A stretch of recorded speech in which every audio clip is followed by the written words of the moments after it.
is you stand in a place and you listen and look for all the different birds.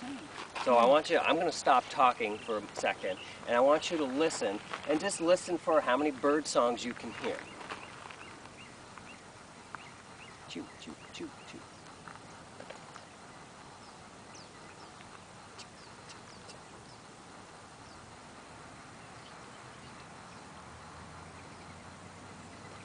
That's the wings of the morning owl.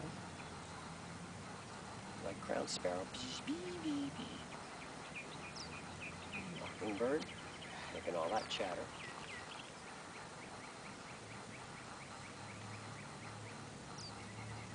Two mockingbirds, by the way. Hear him?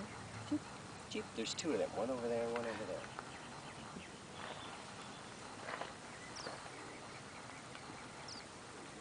A hummingbird on top of a smoke tree.